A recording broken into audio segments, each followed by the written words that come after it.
باری اول در تاریخ فوتبال تاجیکستان کلوی مرکزی ورزش ارتش تاجیکستان در ورزشگاه مرکزی شهر دوشنبه در بازی‌های جام کنفدراسیون فوتبال آسیا در گروه ای شرکت ورزید و با دسته التین اسیر ترکمنستان قوا آزمود. التین اسیر که در حیاتش بازیگران نهایت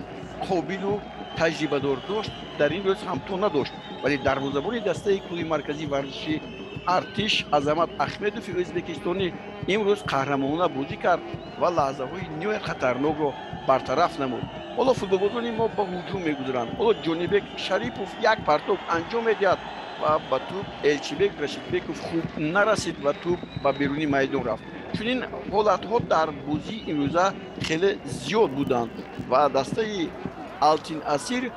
با سوی دروازه ما 6 ضربه زد، در حالی که همگی 3 ضربه از جانب ارتشیان یا سپاهیان زده شد.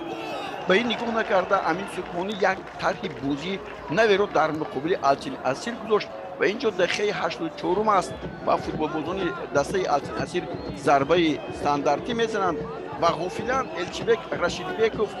در این مورد دقیقه 85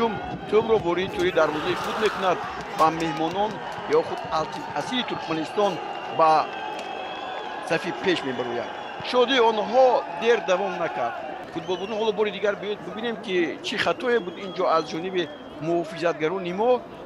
ولی خطا از اون صادر شد که الچیبک الکای به خط محافظت آمده بود حملهگری دسته کلوی مرکزی ورزش ارتش و در نهایت کار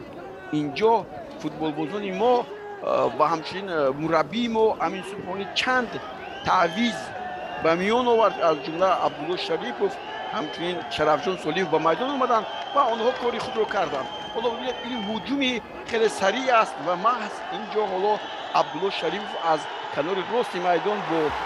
شرفجان سلیف خیلی عالی بازی میکند و ضربه میزند که در اینجا تو بوری توری دروازه میگردد و محمد اور از محمدوف دروازه‌بان دسته التین اسیر و دسته منتخب ترکمنستان پیش روی این ضربه رو گرفتن نمیتواند. حساب برابر بشود و ورزشگاه که از سربازان خالی نبود با یک آشوب و با یک پیشبازگیری خیلی جالب این توپ را تجلیل کردند و در نتیجه بازی با حساب 1-1 به پایان رسید.